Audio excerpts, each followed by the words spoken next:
to Architecting. I'm your host, Angela Mozzi.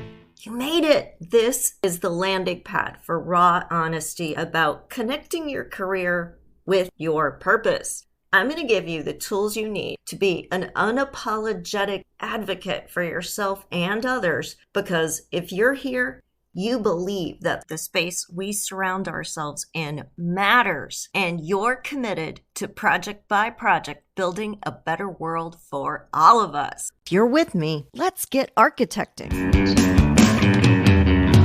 Hi everyone, if you didn't get a chance to be part of the Stressless Success workshop, I wanted to give you a little taste of what that experience is like. So I'm going to be putting some clips up from that 90-minute experience just to give you a little bit of a sense of how they work and just how much you can learn and transform by being a part of one of these. This first part is all about what really causes stress and burnout, and surprisingly, it's not just based in having too much to do. So take a listen. I hope you enjoy it. But when we use these somatic techniques where we are outwardly telling our body that it's safe and that it can calm down, it really does help turn off that stress response. Plug into this as much as you need to in order to calm yourself down, get your heart and your brain waves in what's called a state of coherence. In our AEC industry, where there can be a lot of systemic codependency going on, and we kind of get trained from when we are in school, and it gets perpetuated throughout our careers, this idea that we have to be perfect, that we have to overperform, that we have to do whatever it takes to be liked, even if it means we don't necessarily always feel that we are getting our own needs met, that we need to compare ourselves to other people all the time, and that we have to get approval at any cost. So these are all things that probably you can relate to and probably have experienced at least once during your career, and they kind of perpetuate through, and they lead us to believe that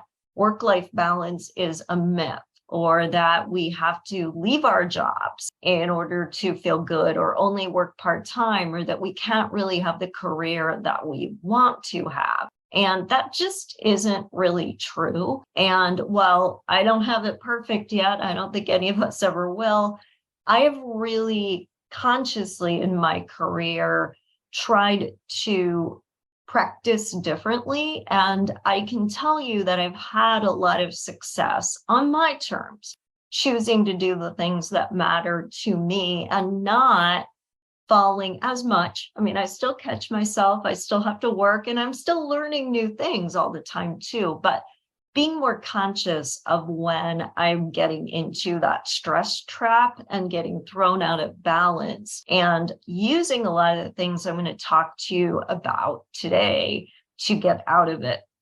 Not only is stress unhealthy for our physical and mental state, but it leads to burnout when stress is chronic. As an architect, you wouldn't design a building that didn't meet code. You wouldn't allow your client to make a really bad decision. You would help them understand the pros and cons of what they were doing and guide them to what was going to serve them best. Yet when it comes to our own careers and our own health and well-being, we don't take nearly that much care.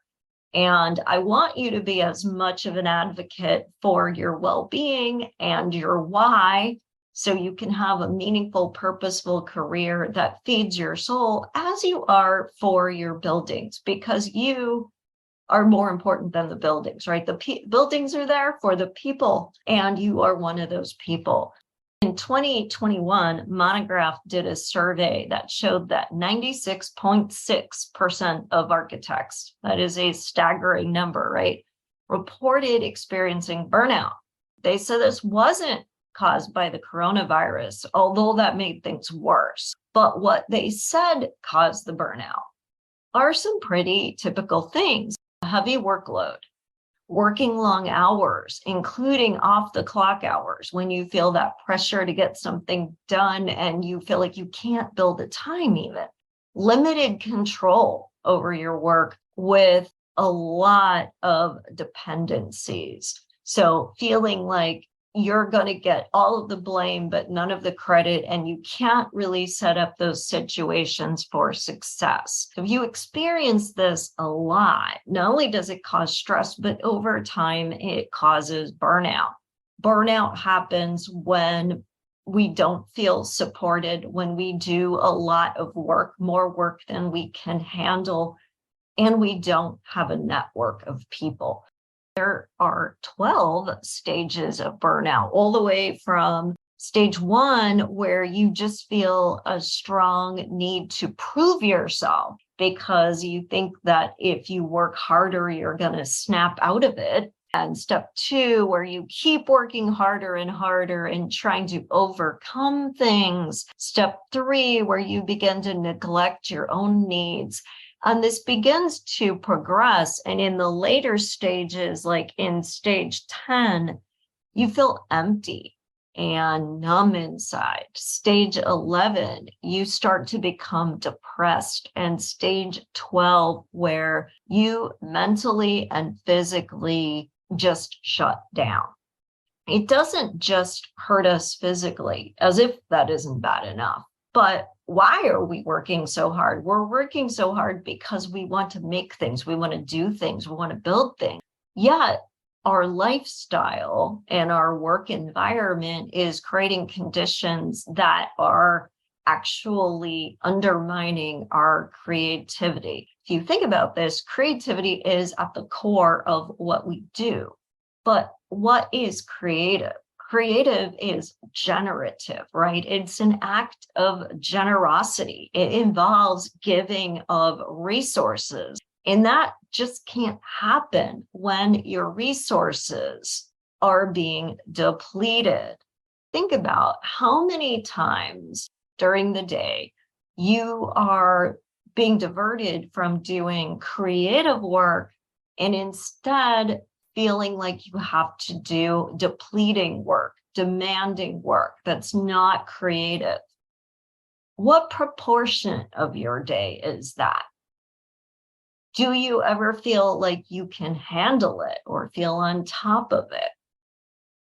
If you can't get to at least 20 or 30% of your day being these creative, generative activities, you're heading down a road to be depleted. There's been a lot of medical research lately on fascia, which is otherwise known as connective tissue.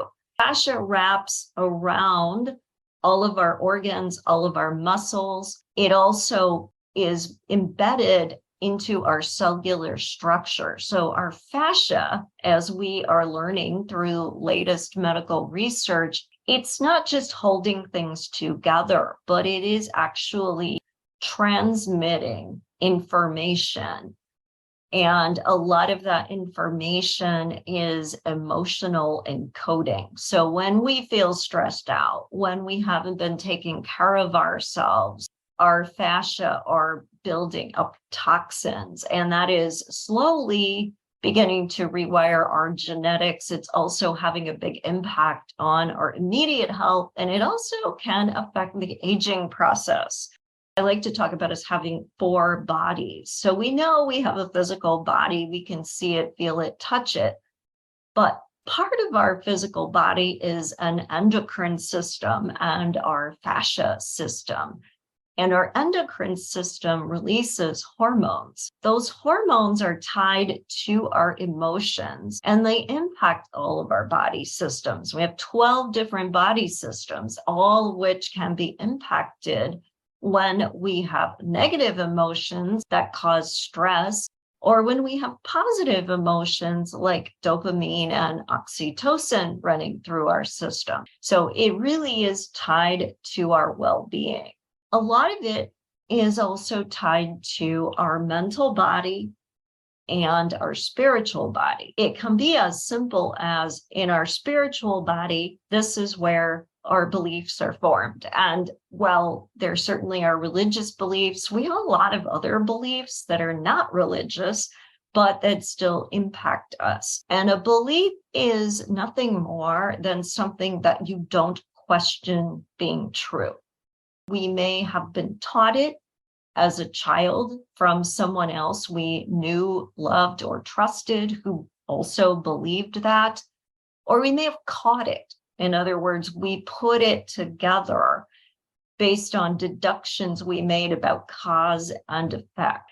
Like, for example, my dad works really hard to get ahead, and that means he's never home. So therefore, to be successful, I have to work really hard, and I have to choose between a career and my family. And I don't want to do that because I've now got the belief that work and success mean that I don't get to have anything else in my life. And I don't want that. I don't like that. So I'm always going to sabotage myself. So you can see how those beliefs are starting to derail your success. So that is our spiritual body generating those beliefs. But then we go from belief to thought. And our thoughts then start to inform how we feel, because as we start to think about situations, we have a reaction to them that is emotional, and it can run the gamut, but there's always some reaction. So when we have those reactions, it is actually impacting all of our endocrine system, which in turn is impacting our physical body. A lot going on there, and it works both ways. So when we don't take care of our physical body, when we don't get enough sleep, when we don't eat well, when we don't move, we are then creating a negative cycle up the chain. When we don't have enough sleep, we're wired and tired, and then we can't relax. We're too keyed up. And if you've ever experienced that, that is a sign, a symptom of the stress and of the burnout. Now you continue to be sleep deprived. Well, studies have shown that when you are sleep deprived, you are as impaired when you're driving as a drunk driver. How much just being sleep deprived is impacting your cognitive function, how much it is impacting your ability to make good decisions, your reaction times, all of that is getting impacted. Our brain really cannot distinguish between how we feel and what we imagine and what we actually physically experience. And that's why you see a lot of athletes, they will do visioning exercises to imagine a successful outcome. They're imagining all of this so that then when they go to do it, their body is like, I got this. I know this. Yeah, I got this. And research has really backed this up. You may not be actually facing a stressful situation right now in this moment, but just simply worrying about something and feeling that stress, your body does activate the whole stress response. The only way to get out of that is to radically redefine how we look at the things that cause us stress, and to understand that stress is not directly correlated to time that we spend doing a task or accomplishing a certain career milestone or getting the validation or the approval from somebody else in order to feel good about ourselves. And I know I spent a lot of the early years of my life, definitely, and the early years of my career, never quite feeling good enough. So, I grew up in a family that has an Italian heritage, and I'm only a second generation American. So there was a lot of pressure that my family put, not just on me, but on others too, that we had to achieve and we had to be good enough. And my mother and my grandparents firsthand experienced a lot of discrimination because people didn't want immigrants around. They were called dirty, they were called stupid. And the family worked very hard to prove to people that they were not that. You could have gone to my grandparents' house and everything was always immaculate and perfect because they'd internalized all of that criticism and they were busy proving to everybody that they were in fact not that they were just as good, that they could do things, that they deserved to have what they had, that they worked hard. And as you can imagine, that begins to get embedded in the psyche. And I remember my mother always pushing me if I didn't get straight A's. Why didn't I get straight A's? And when I accomplished something, that was great. And she was proud of me. But then it was, what's next? What more can you do? What more can you be? And so I then have spent a lot of my early years feeling that, one, no matter what I did, it wasn't good enough. So I had to keep doing more. I had to keep proving myself that I was only as good as the last accomplishment. So I spent a lot of time chasing validation. But also, if you feel like you're never good enough, you also start to compare yourself to other people a whole lot because you start to say, well, that person got what I'm supposed to want. And this is what they showed up looking like, right? These are the actions they took. These are the things they accomplished. So if I can do what they're doing, then I should be able to get where they are. Of course, it's never that linear.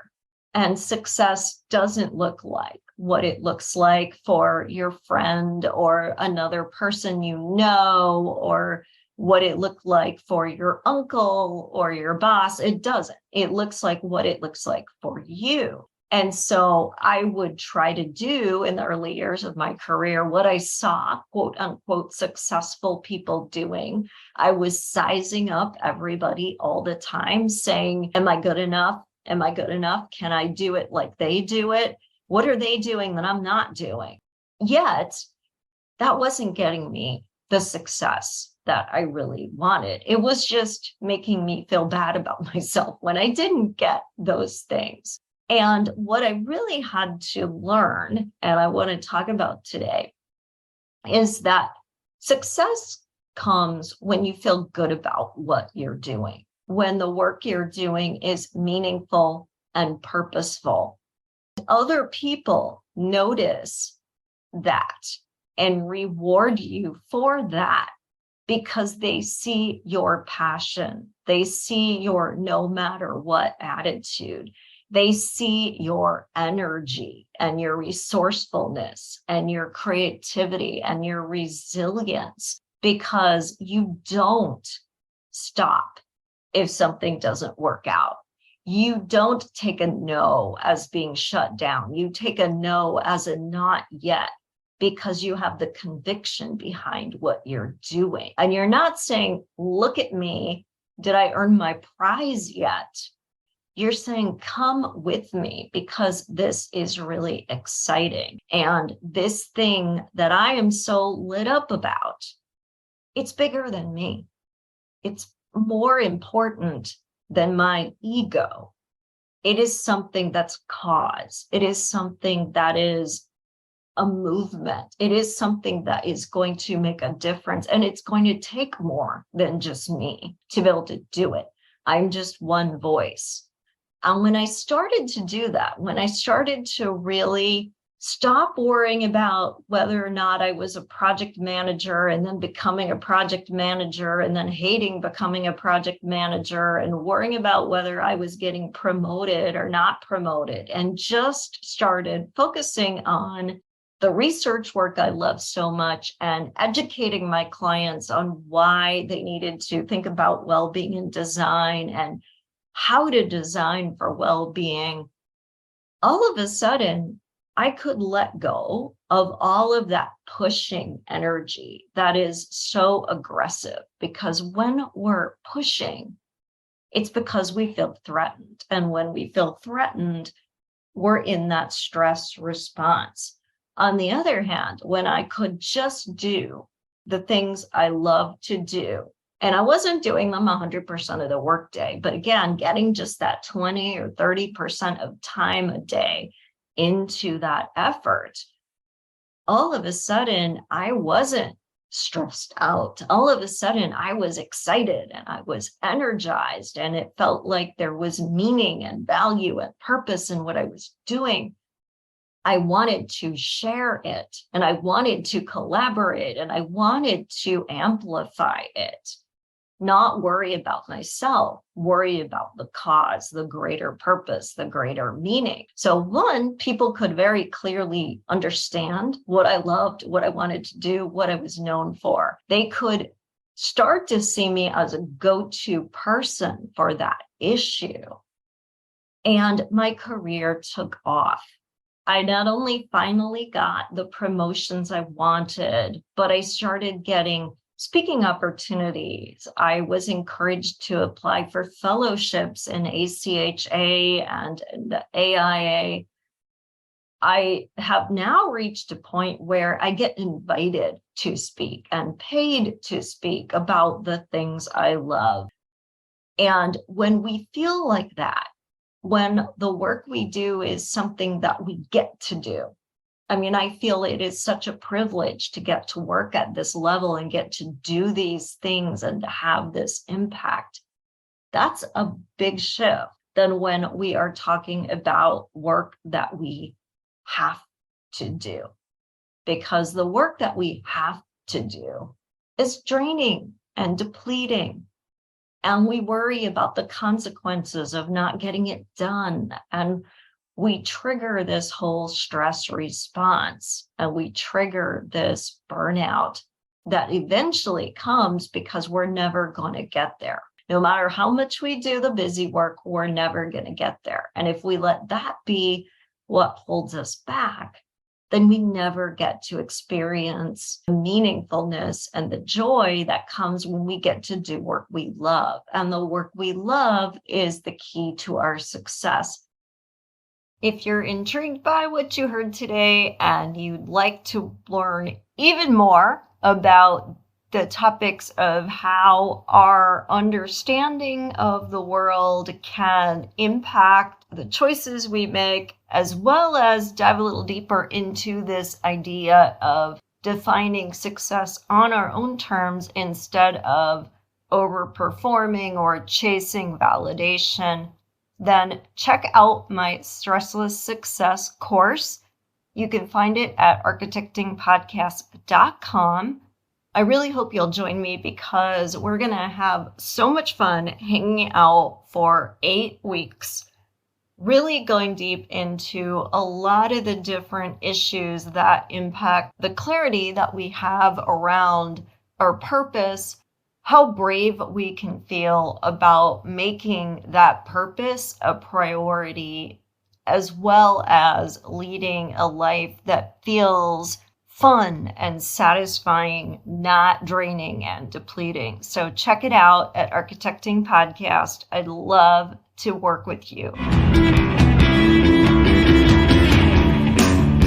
Thank you for listening. You made it all the way to the end of the episode, which means you are committed to making yourself a priority so you can be empowered to do the work you were called to do in the world. How amazing is that? If you would like even more content just like this, please remember to subscribe so you never miss an episode. I would so appreciate it if you left an honest review too. Hey, I want you to know I'm here for you beyond the boundaries of this podcast. You can follow me on social media at Architecting Podcast or visit architectingpodcast.com to download some great free resources. Take care, everyone, and stay inspired.